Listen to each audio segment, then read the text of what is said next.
Hey kiddos, it's your Uncle Alex here with hot investing tips. Stonks are for donks. It's all about the collectibles these days. It's a collectible market.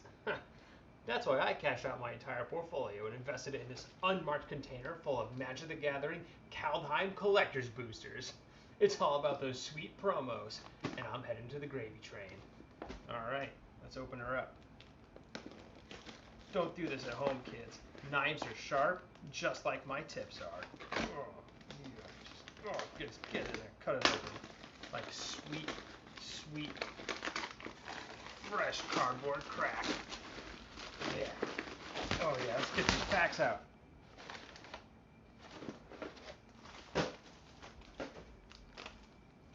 Reboot?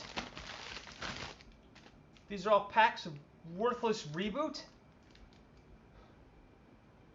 I will never financially recover from this.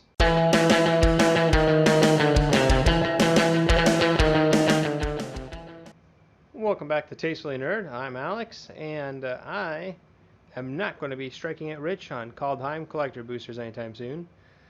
But while I try to figure out what to do with 100 packs of Reboot, I will first open a draft booster box from Kaldheim, Magic the Gathering's most recent set. Plop. And let's begin. I'm using Planeswalker Anime Nissa for my playmat today because I previously opened a set booster box of Zendikar for the channel and I couldn't find that. And this is from Zendikar. And I don't actually have any Kaldheim themed playmats yet. I'll get them in the future, I'm sure. So she's joining us now while we have the beautiful Kaya, the face of the set. Oh, and one of our other faces, Elfman, Tyvar and Tybalt.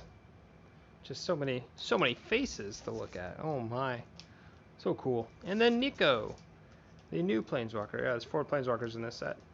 The new non-binary Planeswalker from the Plane of Theros. So cool character. From what I can tell, I haven't dived too deep into the Kaldheim storyline yet. Although I am, generally speaking, a fan of Norse mythology, so I think it should be good stuff. I really like the aesthetic of this set. I think it's pretty cool. I haven't got the chance to play it in Limited yet, so I'm not sure how it plays. I do know, at least in Best of 1 on Arena right now, Tybalt Trickery decks are everywhere. So that's fun. Not really. Alright, let's get started with the first pack. Boom, our first stack of packs. Move the stacks to the side. Do the stack first. There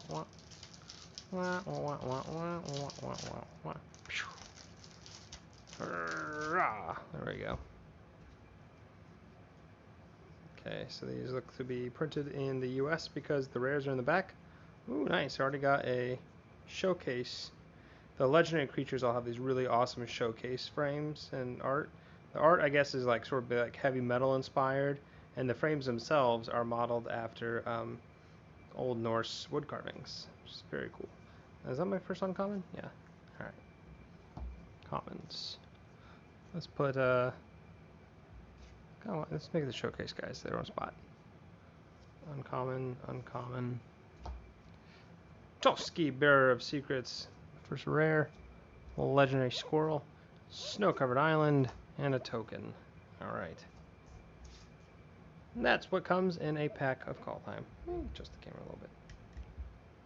Okay. Now you know. We'll try to go quicker from here on out. So I got 36 packs. I got a lot of these to get to.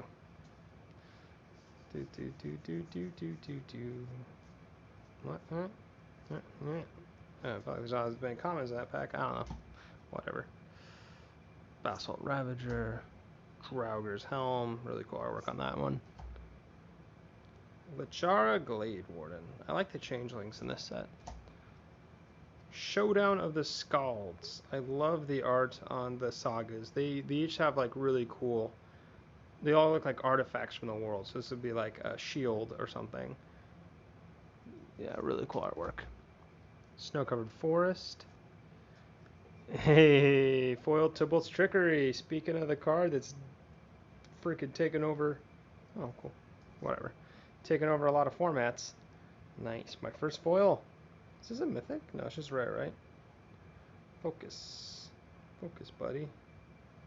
Yeah, it's just rare. Okay. Get here. That's really cool.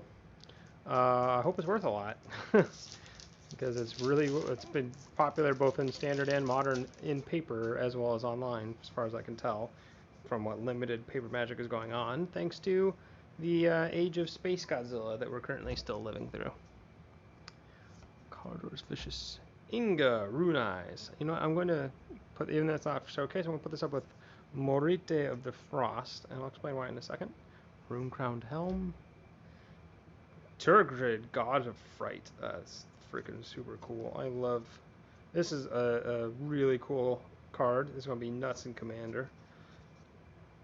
I already saw it in some cool discard decks in Standard, but this is awesome art on that showcase frame. Treasure. Alright. Put the cool looking stuff.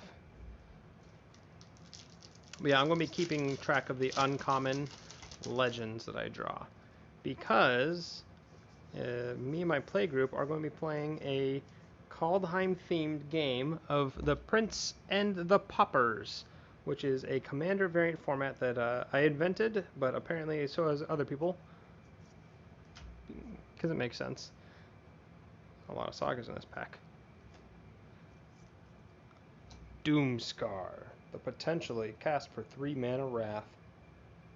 What a rad card. There's a lot of sweepers in this set. There's at least 3 that I can think of off the top of my head. Oh nice, the new Snow Duels. And I think that's because it looks to be, at least in Limited, a fairly aggro-heavy format. There's a lot of aggro builds. And so I think the reason why there's a prevalence of sweepers is to combat that, both in Standard and in Limited. Anyway. The Prince and the Paupers. That's the Prince in the format is your commander. It is a commander variant in which you can only choose one of the uncommon or one of the very few common legend creatures, an uncommon or common legendary creature for your commander, and then your 99 has to be commons using Commander Legality. So it's like Svala Ice Shaper, speaking of uncommon legends. Dream Devourer. I want to get a bunch of these guys on Arena, but I don't have the wild cards for it because he is, as a lot of people online have pointed out, he's a ramp piece more so than a Foretell payoff, and that has me excited. Anywho, so yeah, my play group's going to be playing a game of Prince and the Paupers, and we are limiting our choice of commanders to the 12 uncommon commanders from Kaldheim, because they've been printing, Wizards have been printing a lot more uncommon commanders, and some of them have very cool designs. Speaking of which, here's another.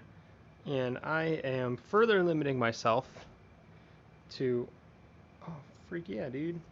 I love the, I really like the pathways. I really, really like the art on the full art pathways. They're super cool looking. You know what, I won't put them up there. And a foil common.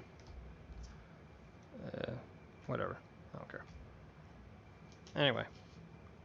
I'm limiting myself to one of the uncommon legendary creatures that I actually open up in this draft booster box. So that will be... I'll go through the ones I pull, remove any that have already been claimed by other people in my play group, and then I will pick from there who my commander will be. And if all goes according to plan, it will become an episode for Tastefully Nerd. Magda, Brazen Outlaw. Another one I want to get more of an arena. I need more wild cards because I really want to make a dumb dwarf tribal deck. Dwarf Berserker. We're going to make a bunch of those guys. Make a bunch of treasures. Sack those treasures to fish up an Embercleave from my deck. Or from the new Goldspan Dragons. So yeah. That's what's going on for me in the world of Magic. Nice. Cole the Forge Master. This is such a rad art. This looks like a 1980s action movie poster. Or fantasy movie poster. Super cool. Hey, Forging the Tyrite Sword. The signature spell of Cole the Forge Master. I was Calamity Bear. Cool, rare. I was thinking about doing an exception. Be like, if you pick a commander, then because a lot of the commanders have sagas with them, you would be able to include one copy of their saga, even though it's an uncommon, in your deck as like a signature spell. But I realized that wouldn't be fair because a lot of the commanders don't have sagas. That being said, the uncommon ones. That being said, if everyone in our play group does end up picking a Herald Unites the Elves, nice. Picking a commander that has an affiliated saga, we might institute that rule. Yeah, otherwise, Prince and the Paupers is my budget-friendly commander variant that's inspired by Pauper format. And I came up with it a little while ago. Actually, on the... Not Dominaria, even though Dominaria was the one that really set the really sort of popularized uncommon commanders. Poison the Cup. Invasion of the Giants. Cosmos Charger.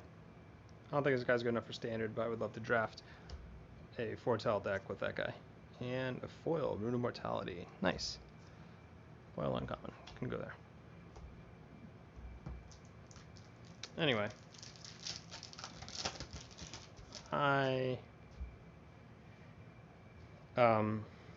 Dominaria introduced uncommon legends that I didn't introduce. There's ones before, but kind of popularized the concept of uncommon legends. And then, what's that set? The set that's got all the super overpowered cards. Throne of Eldraine. Throne of Eldraine had their cycle of uncommon legends. And I was like, you know what? There's getting to be Maha, Bretigard Protector. Oops. There's getting to be a sort of critical mass of uncommon legendary creatures. Oh, frick yeah, dude. Full art mythic rare Quakebringer. That's awesome. I think this card's actually kind of overrated, to be honest. I don't think it's going to be as big a player as people think it is. But that's still really awesome pull. And, you know, he's the new... I'm getting covered up by Quakebringer. He's the new centerpiece right now. Him and that foil Tybalt's trickery. Alright, stack one's almost done. Pretty good stuff. Mythic rare, full art, foil rare. It's a good rare people actually play. Full art pathway. And a bunch of cool uncommon legends. But yeah, no, that was Throne of Eldraine. Jeez, I'm taking forever to tell this story. That was when I thought of the idea to make this format. And I think it's pretty cool. Hopefully it takes off. I know some people already were playing Pauper or Pauper-esque commander formats, but you know, I like my name. Colossal Plow, the really awkward white mana ramp card that is more of a meme, I think, than anything else. Realm Stalker. One of the best tribal green cards there is in the set, and possibly just forever. The Snowlands have freaking awesome artwork in this set. Alright, stack one. Done. Good. Good first stack. Alright. Stack two. Oh, let's put the foil uncommons here. Yeah. Just a whole mess of stuff up here. It's the issue, man, with doing these stacks. They introduce so many new types of art and treatments and frames and whatever that it's hard to keep track of. It's hard to arrange it nicely for these videos.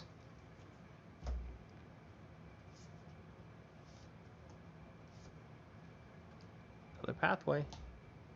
Regular art. Still very useful. A cool dual land. Whoops.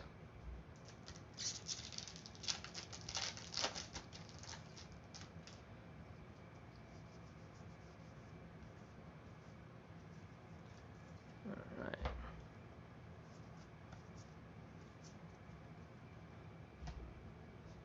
Rally the ranks. Pretty cool rare. Nice. Foil uncommon. Cool. That goes with Orite of the Frost, one of the cards I already opened.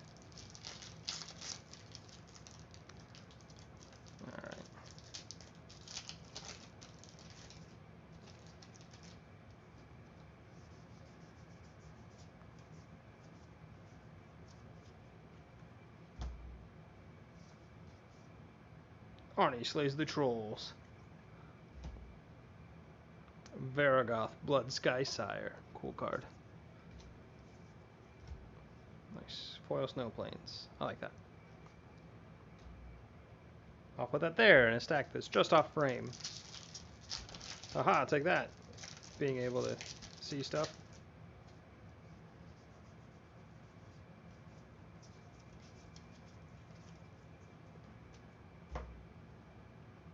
White's garbage removal.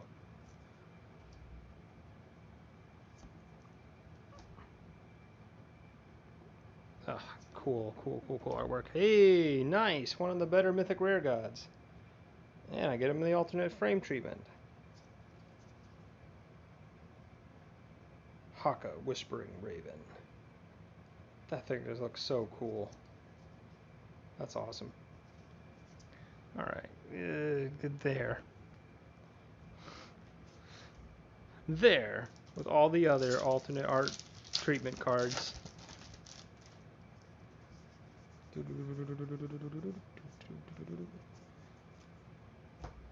Any of you guys GameStop before it bubbled up? Maha, Guard Protector. Oh, that's way cooler than the regular version. Alright, well, if she's one of the cards if she's the card I go with, I'm going with that version. Runeforge Champion. You know, I was excited for it sounded like there's gonna be a lot of rune support because I saw this guy and then the rune champion, the rune helm, and I'm like, oh, that's awesome. It's only one rune per color. It's just not anywhere near enough to be a viable draft archetype. That was really disappointing to me.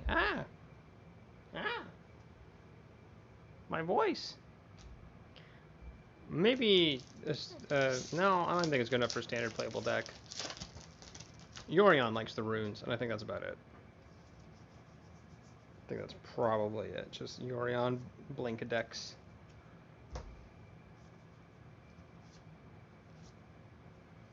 Blood on the Snow, another really good sweeper. I know it's 6 mana, but this is a really powerful effect, and I didn't think they would actually print just the destroy all creatures in black again. I mean, no, it's not damnation rate at 4 mana, but that's, I don't know, I still think it's a bit of a color bend there. Not a full color pie break for those who know Magic and know what the colors mean. But I think a bit of a bend, and I think people are sleeping on that card. I think it's better than a lot of people are giving it. Because it's both ramp and reanimation in a way. Weathered Runestone. The World Tree. Is this mythic? No, just regular rare. Should be mythic. Because it's mythic, man.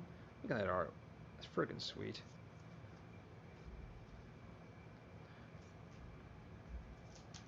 The non-legendary legendary land. For those who know, in Magic, if something's legendary, you can only have one copy of it in play. Because it's like a singular special thing. And obviously the World Tree is based on Yggdrasil, which is an actual land that's, well, mythical, not legendary, but, you know, kind of legends and myths are kind of the same thing in real life. And so a lot of people are like, wow, that should be a legend, because it's kind of is. And but for gameplay reasons, Wizards doesn't like making too many legendary lands. And the in-universe reason for that is that it's a big enough, powerful enough source of mana that you could tap it from multiple ley lines, which is all just a bunch of story mumbo jumbo to say, hey, look, it's Birgi, god of storytelling. This card, every time you cast a spell, add red mana. So she can storm off, and I think there's going to be a lot of degenerate things this card is going to do. Red got some really powerful, like, combo-y, degenerate, broken in gameplay-y cards in this set, and I don't know, it looks like it's a pretty well-designed set for the most part. Designed and developed and balanced and whatever, but, like, I don't know, those 2 red cards, Sybil's Trickery and Birgi, just look like mistakes. Another Agar, the Freezing Flame. Another Cole, the Forge Master, a much more boring way. Battle of Frost and Fire, another board wipe, kind of. And another Giant Payoff, good card. Again, Sagas look sweet in this set. Alright, stack 2 is almost done. Thank you for sticking with me, everybody. Enjoying listening to me rambling about cards? I hope so. I like to ramble about cards to you. So hopefully there is an audience who has listened to me get excited about pulling another mythic rare like Tyvar Kell, which when I convert my Commander Elves deck to Golgari, black-green instead of just mono-green, he is 100% going in that deck. That's so cool. And you can go there. All the mythics kind of crowding around in the middle with the alternate arts and foil common, whatever. Nice. So each stack now I've got a mythic, right? Yeah, I got 2 in stack 2. So I got Alrind and I got Tyvar Kell. Pretty good rate. If you're getting 1.5 mythics per stack, you're doing well for yourself usually. Another Inga.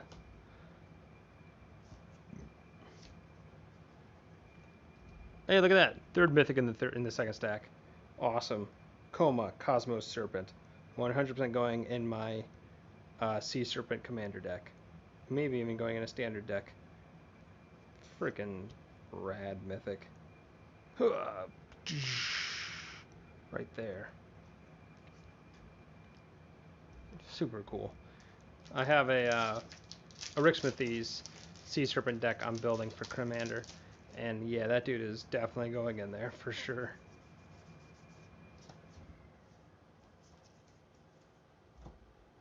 Rootless U. Svella, Ice Shaper. Alright, again. I'm using her for my Commander. I'm using that version. Another Herald Unites the Elves.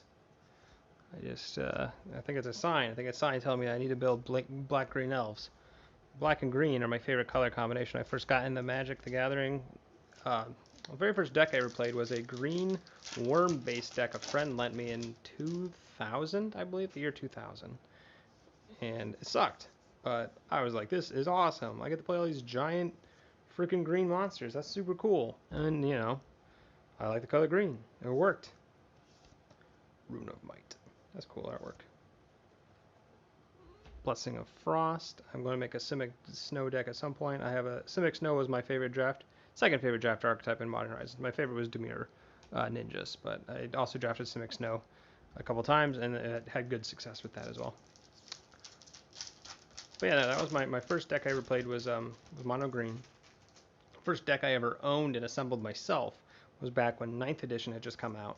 Back in 2004 or 5. I think 2005 was 9th edition. And so, you know, I'm old. Nico Defies Destiny. And I made a black-green deck. And I had plenty of worms in it because of course it would. Because that's what got me into it. Narfi, King Narfi's Betrayal. One of the uncommon cards, but with a rare signature Saga. I like how the Saga is being told on his breastplate. It's so cool. And foil common. Oh, nice sharp foiling. Pretty straight too. A little curve. Pretty good, man. Nice dragon token.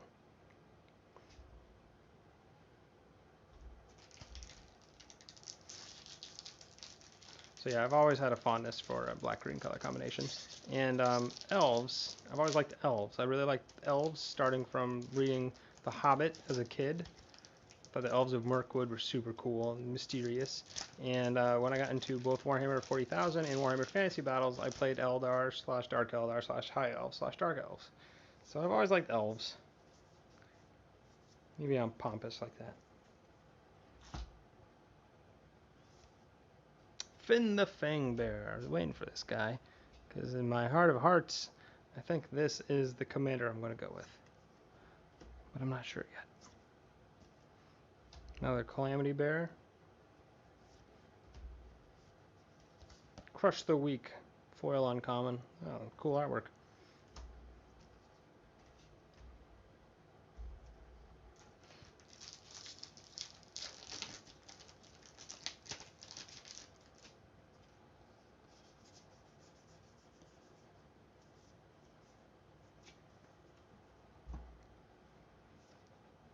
Herald, King of Skemfar. Hey, like I said, Golgari Elves. Fall of the Imposter. Cyclone Summoner. I like the Cyclonic Rift reference that card is. Rimwood Falls. Really cool looking art.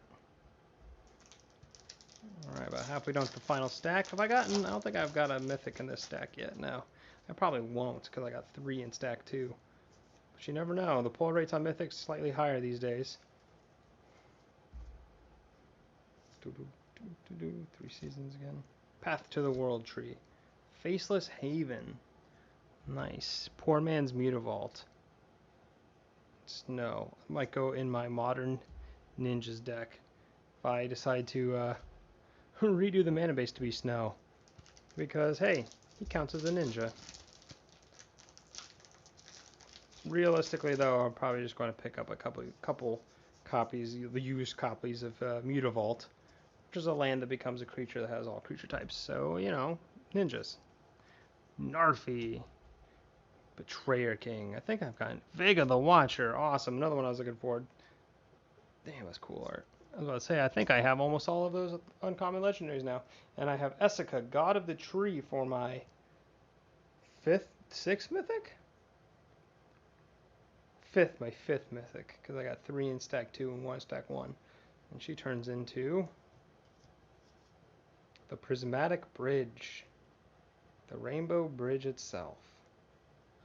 I like that art better. Wow. Sorry, foil Tybalt's trickery. You're entirely covered up. Snow-covered mountain. Alright, so normally, in these videos past, I take a break when I'm done opening it to tally how much I've made in non-bulk cards. I use $2 and up as my cutoff for making something non-bulk. Cardar, Doomscourge. Oh, so cool looking. Rad as hell. And Cosima, God of the Voyage. And a lot of these god cards. Which is awesome, because I really like them. Yeah, cool looking foil common. Goes in my Reaper King commander deck that I'm building. I'm building a lot of commander decks. I barely get the time to play, especially in 2020, what with the Space Godzilla going around, but we'll see. Why'd that take so long?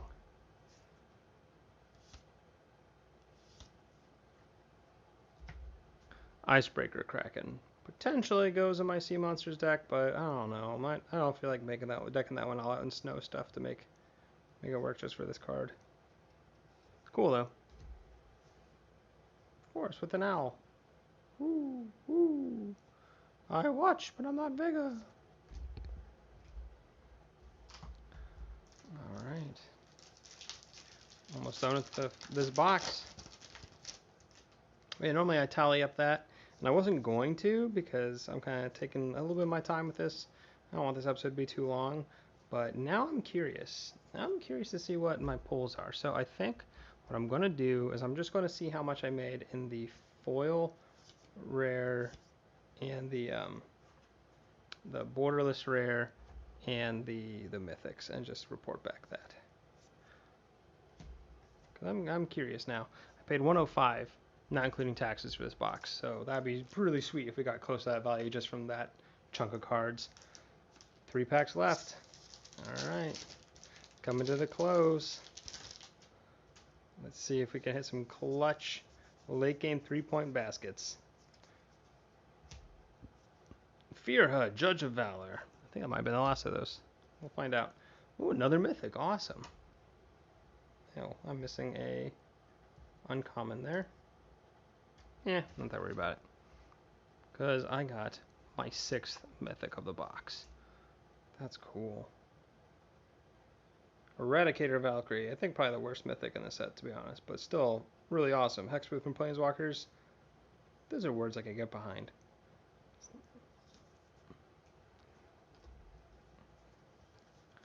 Oh, that looks cool. Oh, I'll see if that's worth something. Maybe the foil Snowlands might be worth something. I don't know. Second to last.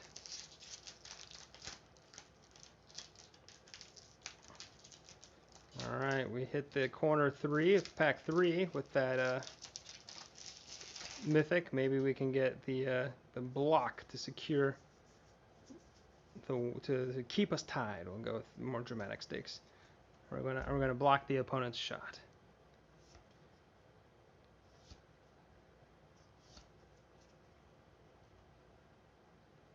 This guy's just rare, right? Yeah. Still another alternate art legendary creature. That's super cool. I'll check the value on these guys too. I'll say that's good enough for a block shot. Tie game. Last pack. Are we going to overtime? Or are we getting the buzzer beater, dagger 3, to win the game? Boom, boom, boom, boom, boom. We got that Ray Allen playoff magic. Saw it coming. Sweet card. The Raven's Warning. I honestly don't think this card's worth anything. Foil? Yes. A foil pathway. Okay. Alright. Yeah, we hit it. We sunk that buzzer beater, baby. We just took the game from, I don't know, failing. We took the game from failing. Nice. Oh, let's see what the haul is. And I'll be back to tally up. Well, I took a break to tally the total of all my non-bolt cards. I went ahead and just did them all. I figured I'm already in there. Might as well take a look. I used the TCG player's marketplace value to determine the value of the cards. But before I get to that, let's decide which prince will be the commander of my paupers here. So first up, I have Inga Runais. Inga Runais enters the battlefield, scry 3. When Inga Runais dies, draw 3 cards if 3 or more creatures die this turn. She's like board sweeper protection, essentially. Otherwise, she's just a hill giant with upside. And kind of boring, so nope. Finn the Fangbearer. Death Touch. Whenever a creature you control with Death Touch deals combat damage to a player, that player gets 2 poison counters. A player with 10 or more poison counters loses the game. This guy is definitely in consideration there. I kind of want to do mono green pseudo infect. Agar, the Freezing Flame. Whenever a creature or planeswalker an opponent controls is dealt excess damage, if a giant, wizard, or spell you control dealt damage to it this turn, draw a card. So it's a card draw engine from the command zone. Pretty cool. But already taken by another player, so nope. Firja, Judge of Valor. Flying, lifelink. Whenever you cast your second spell each turn, look at the top 3 cards of your library. Put one of them into your hand and the rest into your graveyard. Another card draw engine in the command zone, but at 5 mana and requiring you to cast 2 spells each turn to get value out of it, probably too slow. But I'm going to put this as a maybe. Herald, King of Skemfar. Menace. Whenever Herald, King of Skemfar enters the battlefield, look at the top 5 cards of your library. You may reveal an Elf, Warrior, or Tyvar card from among them and put it into your hand. Put the rest on the bottom of your library in a random order. Again, card draw from the command zone. Always useful. But, as I said earlier, I have a mono green elf deck that I'm going to convert to a Golgari elf deck for a commander, and I'm probably going to build this guy in standard, so a little variety. So I'm going to actually pass on this guy because I know I'll be getting use from him in other formats. Narfi, Betrayer King. Other snow and zombie creatures you control get +1/+1. Pay 3 snow mana. Return Narfi, Betrayer King from your graveyard to the battlefield tapped. So both a lord and a recursion threat from the command zone. Pretty cool, but also chosen by another player in my group, so not this time. Oh, okay. Thanks for freezing on me, camera. Carter, Doomscourge. When Carter, Doomscourge enters the battlefield until your next turn, creatures your opponents control attack each combat if able, and attack a player other than you if able. Whenever an attacking creature dies, each opponent loses 1 life and you gain 1 life. So it's kind of a weird aristocrat kill condition, but also a sort of goad effect. This guy just looks fun. Also, being taken by another player, though. Cole the Forge Master. Whenever another non-token creature you control dies, if it was enchanted or equipped, return it to its owner's hand. Creature tokens you control that are enchanted or equipped get +1/+1. There's a lot of fun combos and abusive synergies with this dude, but I don't think they're in Pauper. So probably not going to be playing him, but keep him as a maybe, I guess. Maha, Bredegard Protector. Other creatures you control get +1/+1. Whenever land enters the battlefield under your control, create a 1/1 white human warrior creature token. Landfall Warrior Tribal. Pretty freaking cool. Also 5 mana though. And I'm not sure I necessarily want to do a go wide strategy. But again, I'm going to put this as a maybe. Morite of the Frost. Changeling. You have Morite of the Frost enter the battlefield as a copy of a permanent you control, except it's legendary and snow in addition to its other types, and if it's a creature, it enters with 2 additional +1/+1 counters on it, and it has Changeling. This might be very cool. Again, not sure if it's good in a Pauper format, but I'm going to put this as a maybe. Svella the Ice Shaper. Pay 3 and tap it. Create a colorless snow artifact token named Icy Manalith with tap, add 1 mana of any color. So, good way to get snow mana.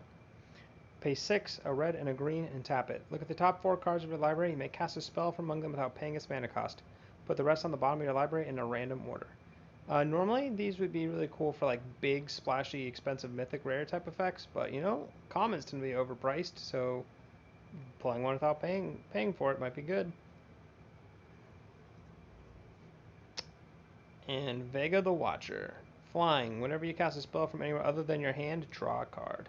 So this guy's a Foretell Lord in this set, but he also goes really well with Adventure, with Flashback, a lot of cool possibilities. So if I was to narrow it down to 3, it would be Svella, Vega, or Finn.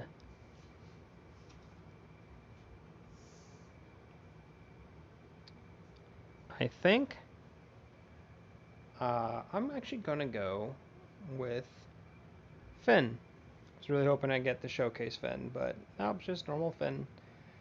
I think I'm going with Finn because I want to make pseudo-infected common work. And I don't know, man. I think the idea of poisoning out my opponents might be really fun. And I already know Carter is going to be in the group, so there will be some combats. So that means there might not be blockers. Size Vala, sorry Vega. I think if we keep playing Prince of the Paupers, I'm going to make decks for them. But for now, Finn the Fang, Finn the Human Warrior is my man. Alright.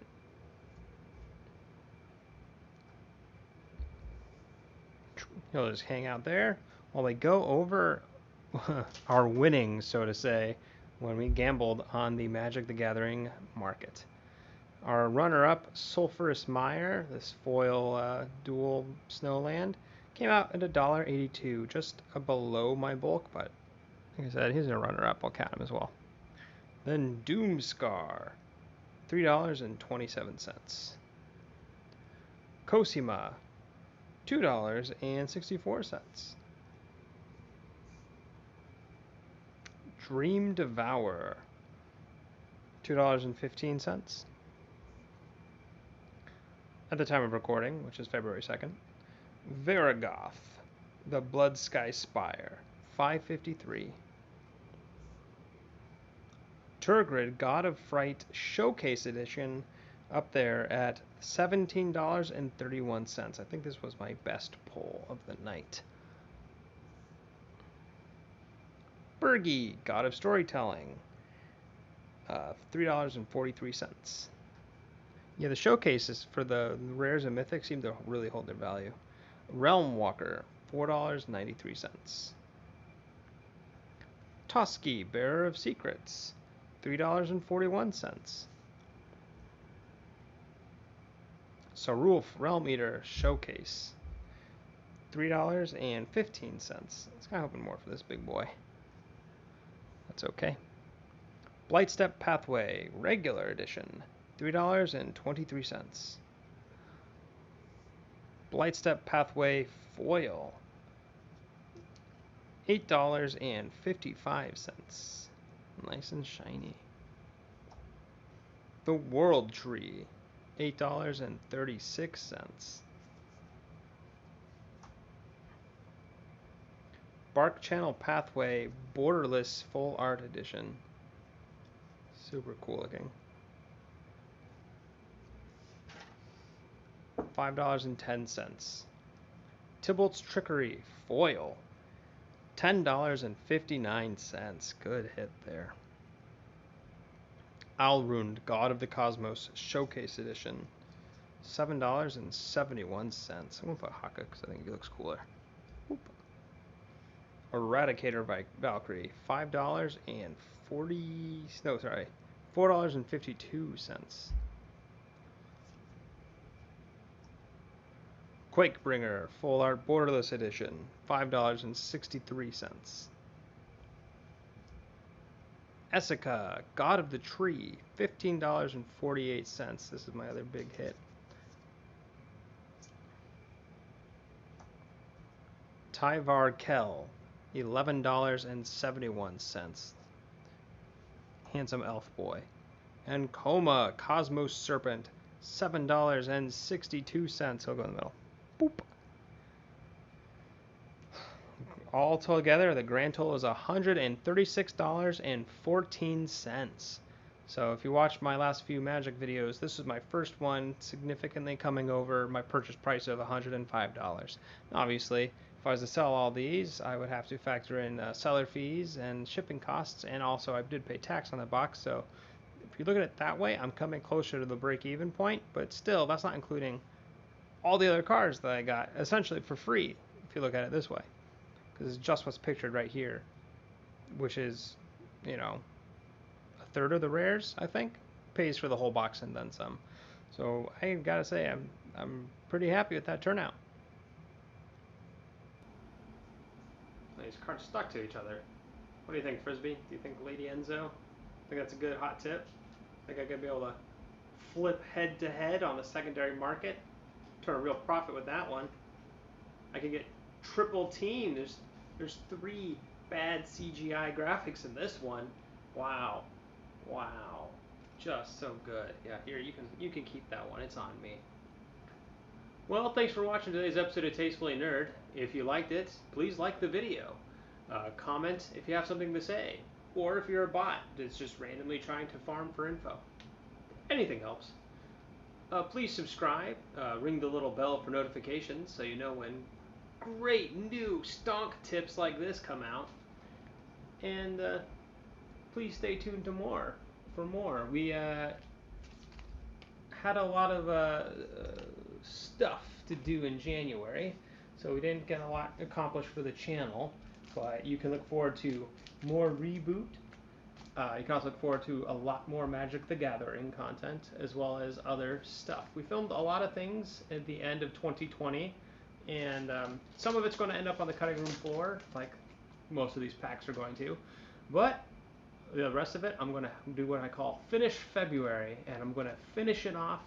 So February will be a mix of new content and some older stuff that you guys haven't seen yet, so really, it's all new. Thank you anyways for watching. Hope you had a lovely day. Keep it tasty. Bye-bye.